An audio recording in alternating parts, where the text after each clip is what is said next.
पवन, आंधी, चक्रवात।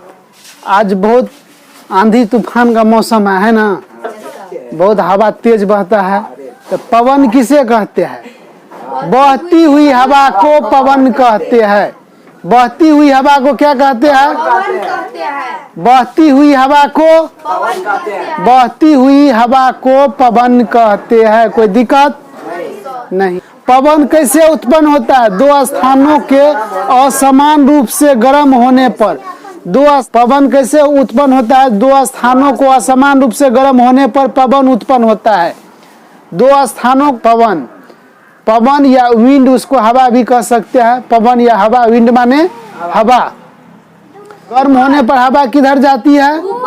ऊपर। अब इसका प्रैक्टिकल हम बता। पानी सब वो सब गर्म होकर के क्या होता है? ऊपर जाता है। ऊपर में जलवाष्प के रूप में जमा हो जाता है बादल के रूप में।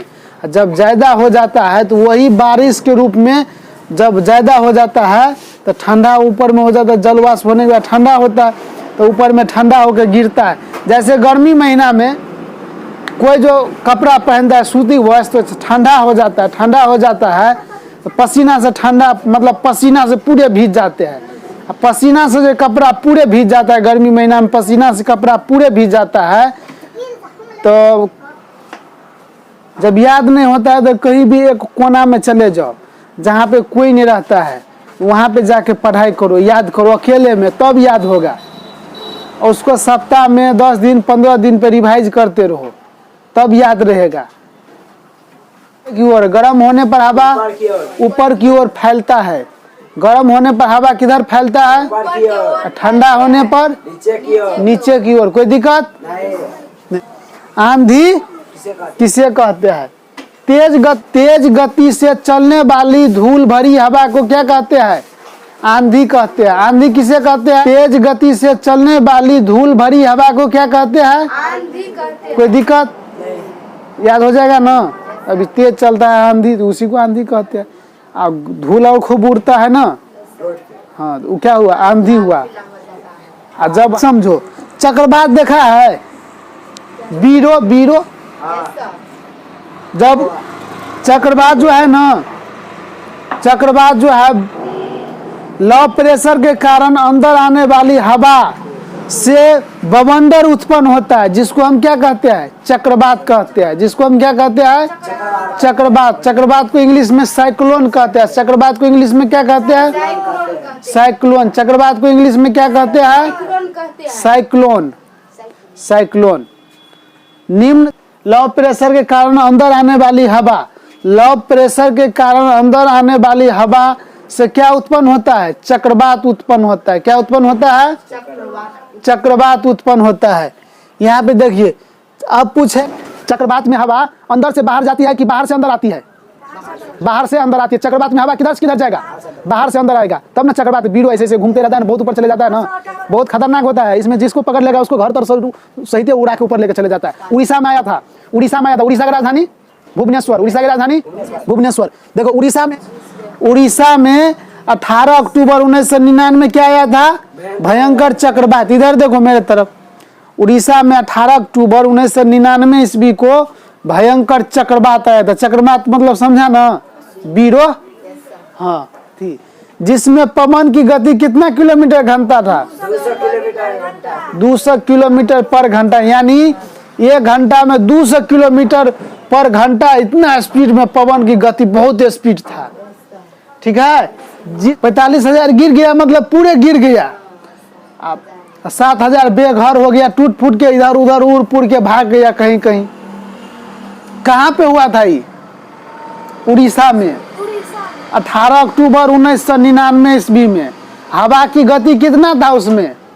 200 किलोमीटर पर घंटा। प्रति घंटा को चाहे पर घंटा। कितना घर गिर गया था? 45,000 घर गिर गया था। 7,000 घर क्या हो गया था? बेघर हो गया था। बताओ कैसा बमंडर आया होगा? चक्रवात कैसा आया होगा? बमंडर। अब फिर उड़ीसा में एक बार और आ गया उसी समय। देखो 18 अक्टूबर का तो ये भी किया। अब फिर कब आ गया? कब?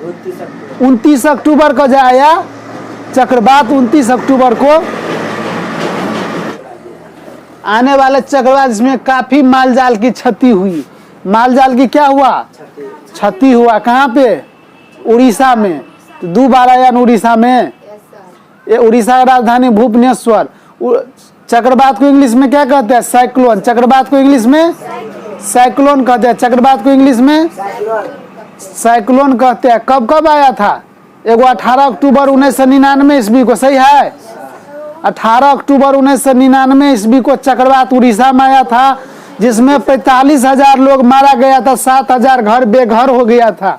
एगो आया था कब? 29 अक्टूबर को आया था, उसमें माल जाल की काफी क्षति हुआ था। किसमें? कहाँ पे? उड़ीसा में। उड़ीसा, उड़ीसा भारत में है।